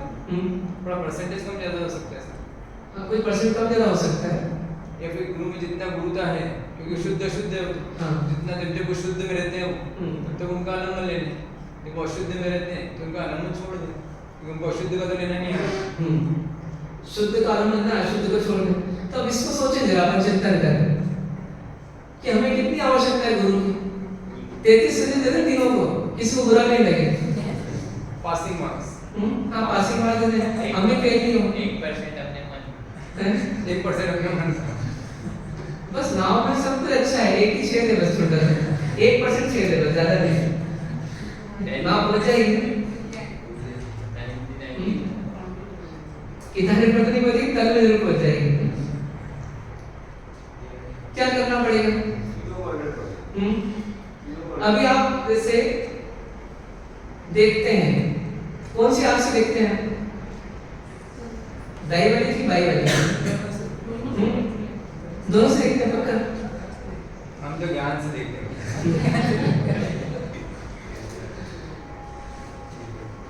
तो अब सोचो कि परमात्मा, गुरु और धर्म, इनको बांटना नहीं है। ये तीन आलम्बन है हमारे पास, तीनों को 100% मानना है, तीनों को 100% मानना है। डिपेंड करेगा कि किस अवस्था में किसको मानना है। मानना सबको है, लेकिन किसका आलम्बन कब लेना है वो डिपेंड करेगा देश का परिस्थिति देख करके। पर आलम्बन 100% लेना है। आप ऐसा नहीं करते कि इस आंख से तो उस आंख को बंद रहते हो। जब इधर बाएं तरफ देखना है, दाएं तरफ देखना है, तो उस समय आप उस आंख का ज्यादा उपयोग करते हैं। ये बात सही है, लेकिन इसका मतलब ये नहीं कि एक आंख बंद कर देते हैं या एक आंख खोल लेते हैं। तो ऐसे क्या है कि देव, गुरु और धर्म के विभाग नहीं करना है। ये तो हमारे पास एक फ्री जेम्स है, 3 रत्न है हमारे पास। इन 3 रत्नों का उपयोग करना है हमारे पास। जब लक्ष्य को मारना है तो एक आंख बंद करनी पड़ती है। एक आंख से दोनों आंख का काम करना पड़ता है, ऐसा देखो। दोनों समझ में, तीनों एक साथ कैसे मंदिर में जाएंगे? जब परमात्मा से उदाहरण है ना, परमात्मा से जुड़ रहे हैं। हाँ। गुरु से कैसे जुड़ेंगे? उस समय गुरु गौण हो सकते हैं, गुरु गौण हो सकते हैं, गुरु का निषेध नहीं होगा। गुरु गौण कर दे तो परमात्मा नहीं दिखेंगे? नहीं, ऐसा नहीं। जिस समय जिसकी आवश्यकता उस समय उसको महत्व देंगे। धर्म को और गुरु को गौण कर दिया, उन्हें परमात्मा को देखना हो। हाँ। परमात्मा दिखेंगे धर्म और गुरु को गौण करके? नहीं दिखेंगे, ये बात भी सही है। पर गुरु क्या हो गए, अब पर्दे के पीछे डायरेक्शन ले रहे हैं। मतलब गुरु गौण हुए, वो निषेध हुआ, दोनों में अंतर है। निषेध मतलब गुरु के नहीं मानना, ऐसा नहीं। गुरु अब पर्दे के पीछे से लेकर के हमको इंस्ट्रक्शन दे रहे हैं। कभी परमात्मा जब हम गुरु से मिलते हैं तो गुरु के प्रति क्या करना चाहिए, तो हमारा धर्मशास्त्र हमको निर्देश देते हैं कि गुरु के प्रति विनय रखना चाहिए ना, ऐसी आशा तो नहीं करना चाहिए। तो धर्मशास्त्र में दे रहे हैं, तीनों मिलकर के हमारी आत्मा को भला कर रहे हैं। तो हम क्यों इनको कम करें? इन तीनों को क्यों करें ना पूरा? परीक्षा देते समय हाँ। कैसे टीचर को भी याद रखेंगे, कैसे किताब को भी याद रखेंगे, कैसे अब जो लिख रहे हैं उसमें भी याद रखेंगे, सबको कैसे याद रखेंगे? अभी क्या हो गए, जब परीक्षा दे रहे हैं तो टीचर, प्रिंसिपल, किताबें, ये तीनों पीछे से हमें मदद कर रहे हैं कि बेटा अब तो जी, हमने हमारा काम कर दिया, अब तो अपना काम कर। पर कोई बोले कि मैं तो इनको मालूम नहीं, मेरा काम हो गया, बस परीक्षा आ गई, अब ये सब छुट्टी पाओ इनकी, अब इनसे तो मतलब नहीं। तो क्या होगा, उसका विकास रुक जाएगा। अहंकार आया, विनय घटा, ज्ञान खत्म। जितना ज्ञान था उसमें बस एक यूं कह लीजिए माइनस लगा दिया बाहर। तो जितनी भी संख्या आई थी वो सब क्या हो गई, वो पीछे चली गई, 0 से भी कम हो गई उसकी वैल्यू। ऐसा लगता है कभी गुरु महाराज को अपना महत्व बताना था, इसलिए बाबा विनय विनय को बोलते हैं, विनय करो विनय करो। नहीं, इसलिए अपन ने ये यात्रा शुरू की ना, तो गुरु से नहीं की, परमात्मा से नहीं की। यात्रा कहाँ शुरू हुई? हमारी नीड, हमारी आवश्यकता, हमें गरज है तो जानना। मतलब एक भीतर में ये भाव आना कि मुझे गरज है कि नहीं, मैं गरजू हूं कि नहीं। जैसे मैं कभी भी क्या बोलते हैं, मैं मंदिर रोज जाता हूँ, मतलब मैं परमात्मा में एहसान करता हूँ। तो गलत सोच है। मुझे गरज है, मैं इतना कमजोर हूँ, नेगेटिविटी से इतना प्रभावित हूँ, अशांत इतना होता हूँ कि मुझे शांति के लिए आवश्यकता पड़ती परमात्मा के पास जाने की। तो मेरी आवश्यकता है वो, और वो भी अनिवार्य आवश्यकता है। रोटी कपड़ा मकान 3 अनिवार्य आवश्यकता है शरीर को जीने के लिए, ऐसी आत्मा को जीने के लिए ये देवगुण धर्म रूपी अनिवार्य आवश्यकता को पूर्ति करना पड़ेगा। हमको सुख की गरज है, गुरु की गरज नहीं है। पर वही चीज है ना, सुख हमारे बलबूते से हमको मिल नहीं रहा, तो ये कैसे मिलेगा फिर हमारे को? लेकिन हमारे में इतना ज्ञान है नहीं, तो अहंकार किस बात का करें? तो अहंकार छोड़ करके उनकी शरण में जाना। ये बहुत सुने होंगे, इतनी सुनो कि इतनी व्यवस्था जाके थोड़ा सा कुछ मिलता है। अब क्या है कि जो वैल्यूएबल चीज है ना, जैसे उदाहरण के लिए कि प्रधानमंत्री के हाथ से कोई अवार्ड मिलना है। अब कोई चेन्नई में रहता हो तो वो चेन्नई से चल करके उसको कहाँ जाना पड़ेगा, दिल्ली तक जाना पड़ेगा। अब चाहिए तो जाना पड़ेगा। वो चीज भी उतनी वैल्यूएबल ना, उससे कहीं ना अधिक वैल्यूएबल। जो 3 लोक में कहीं नहीं मिले, ऐसी चीज हमारे को परमात्मा के निकट जाकर मिल रही थी। हमने ढूंढ ढूंढ करके पूरा संसार ढूंढ मारा, अभी तक हमको वो चीज मिली नहीं और 3 काल में मिल सकती नहीं। और जितने हमारे आसपास वाले वेल विशन है, ये सब धोखेबाज हैं, हमको घुमा रहे हैं। ऐसी स्थिति में एक निस्वार्थ परम उपकारी मिले हैं, तो उनकी शरण में क्यों नहीं जाना? और वो उनको खो दिया है तो फिर इस मार्ग से भटक जाएंगे। दुखी करते हो, मतलब सारी हमारी इच्छाएं पूर्ति नहीं होने देते। तो वो ये नहीं बोलते कि हम आपको दुखी करेंगे, वो बोलते हैं दुख का कारण तो आपकी इच्छा ही है, तो इच्छाएं हटा दो, आप सुखी हो जाओगे। तो दुख होता है इच्छा, वो इच्छाओं को रोक के दुखी नहीं करना चाहते, इच्छाओं को रोक करके सुखी करना चाहते हैं। अब हम इस संस्कृत को समझ नहीं पाते। तो क्या करना अपने को? ये तीनों का साथ कब छूटेगा? तो द्रव्य रूप से तो छूटेगा हर बार, लेकिन भाव रूप से कभी नहीं छूटेगा। मतलब इतने सिद्ध परमात्मा हुए ना, वो भी किसी न किसी अरिहंत परमात्मा के आलम्बन से सिद्ध परमात्मा बने। और वो आज भी वैसे ही है जैसा अरिहंत परमात्मा ने उनको बताया था। गस्तुमान मुनि आज यदि सिद्ध अवस्था में है तो आज कैसे जी रहे? तो वही काया से ही कर रहे हैं, एक तरह से काया का त्याग करके जी रहे हैं। तो जैसा नेमिनाथ भगवान ने बताया था, तो एक तरह से वो नेमिनाथ भगवान की आज्ञा का पालन नहीं कर रहे हैं अभी भी सिद्ध अवस्था में। भले हमारे लिए वो अरिहंत से भी ऊपर उठ गए, सिद्ध हो गए, लेकिन वास्तव में वो क्या कर रहे हैं? वो नेमिनाथ भगवान की आज्ञा का पालन कर रहे हैं। ये अलग बात है कि पहले वो शमशान में जाकर के नेमिनाथ भगवान की आज्ञा के लोग जी रहे थे, तो हम कहते थे नेमिनाथ भगवान की आज्ञा में है। लेकिन वैसे ही तो वहां भी जी रहे हैं, तो अभी भी आज्ञा में ही हो। और जिस दिन उनकी आज्ञा छोड़ देंगे यदि, तो क्या हो जाएंगे? वापस राग रंग में आ जाएंगे, जो वो कभी नहीं करेंगे। पर कुल मिलाकर के जितने भी सिद्ध परमात्मा हैं, वो अरिहंत या गुरु या धर्म, इनके आलम्बन से ही सिद्ध बने हैं और इनके आलम्बन से ही जी रहे हैं। आलम्बन छूट गया, लेकिन जो आज्ञा थी वो आज्ञा सुधा दे। स्कंदर मुनि के शिष्यों को स्कंदर मुनि ने बोला कि राग द्वेष मत करो, पिल्ली में पिलते गए और सिद्ध होते गए। तो वो अब सिद्ध बने का राग द्वेष करना चालू कर दिया क्या? अभी भी नहीं कर रहे। तो जैसा बोला था वैसे ही कर रहे हैं अभी भी। तो एक तरह देखा जाए तो आलम्बन तो कभी छोड़ना ही नहीं इनका, इन रूप हो जाना है, इनके रूप हो जाना है। मतलब एक ड्रॉप ऊपर से गिर रही है समुद्र की ओर, तो ऐसा नहीं कि समुद्र पर जाकर के वो अब अपने आप को समुद्र बनेगी, वो अब समुद्र रूप हो जाएगी, मतलब उस रूप ही हो जाएगी। बोलते हैं सहजात स्वरूप परम गुरु, अपने परम गुरु के दूसरे गुरु क्यों होना? देखिए अभी 3 आलम्बन है, अब 3 आलम्बन के माध्यम से एक चौथे आलम्बन को बन लेंगे।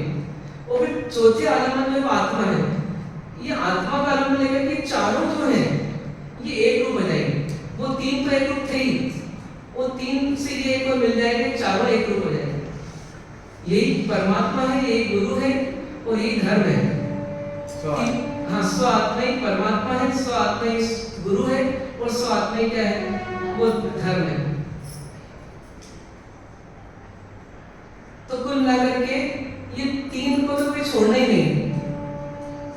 इस गति में तो क्या आने वाले अनंत काल तक नहीं छोड़ना। ऐसे भाव के साथ इनका क्या करना? आलम्बन लेना। अभी 2 की आवश्यकता हमको समझ में आती है। अब एक तीसरे आते हैं, इनका नाम है धर्म। धर्म क्या है? जिसका पालन परमात्मा भी करते हैं, गुरु भी करते हैं। थोड़ा सा बचा कैसे आलम्बन कैसे? वो तीनों का एक साथ समझ। तो अब हम एक शॉर्ट चर्चा करेंगे अभी कि अब हमको किसका आलम्बन लेना? तीसरा आलम्बन एक और है हमारे पास, धर्म। धर्म क्या चीज है? तो नहीं, धर्म के 2 अर्थ निकालना है, व्यवहार धर्म और निश्चय धर्म।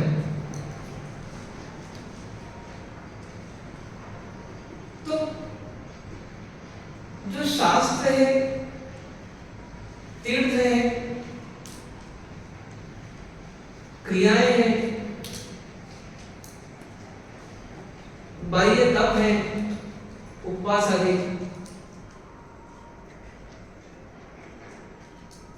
ये सब क्या है? इनका सेवन करना मतलब व्यवहार धर्म का पालन करना। ये उतला उतला धर्म है। अब वास्तविक धर्म क्या है कि ये जैसा बनाना चाह रहे हैं या जैसा बनने का हमारे को निर्देश दे रहे हैं वैसा ढल जाना, वैसा बन जाना। मतलब अंदर में समता, क्षमा, वैराग्य, सत्य, संयम, इन भावों को डेवलप करना, ये क्या हो गया? ये निश्चय धर्म हो गया।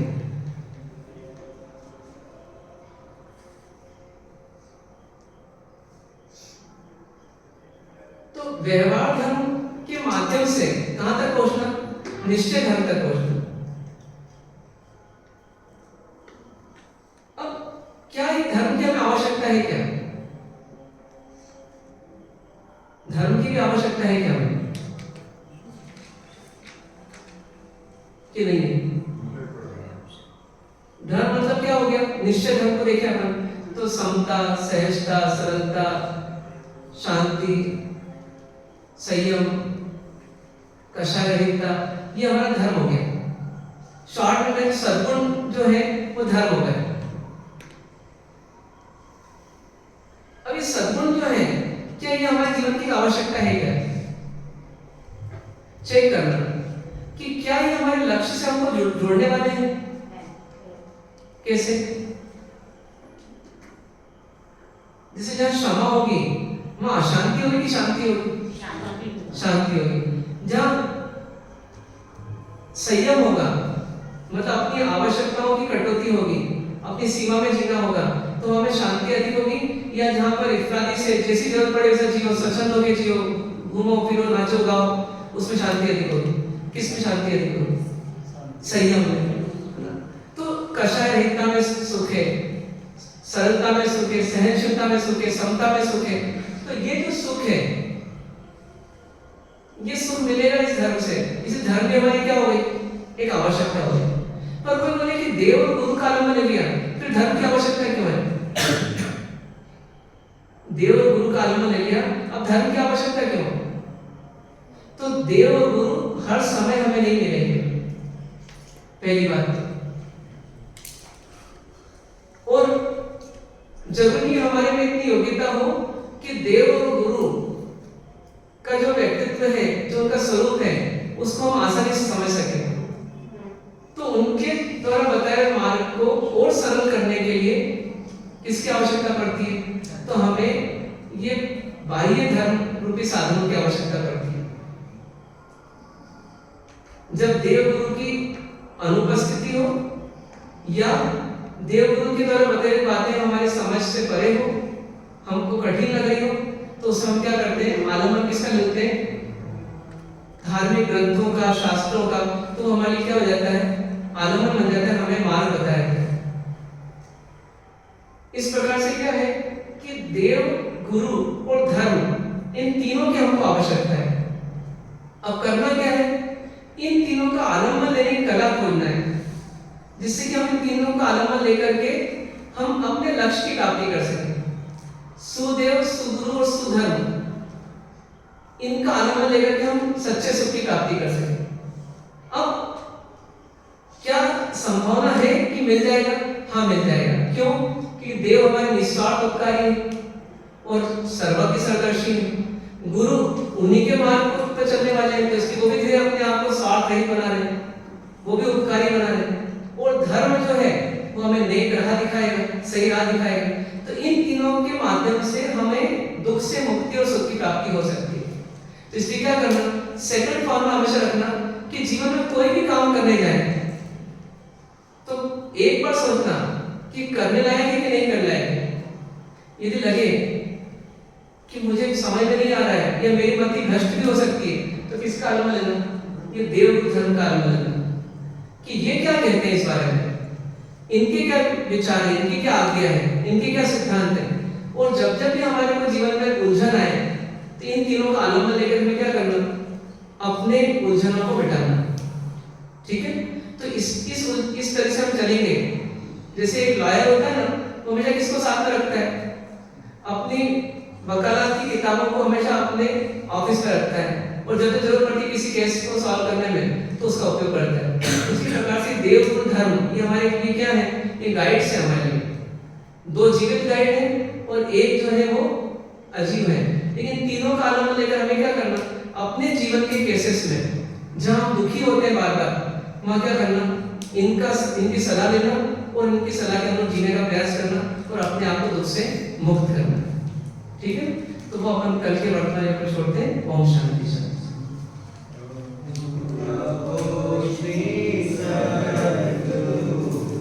करुणा सिंधु अपार आपा मरे मरे प्रभु करो अहो अहो प्रकार जय स्वरूप समझा बिना पाव्यो दुख अनंत समझा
इच्छामि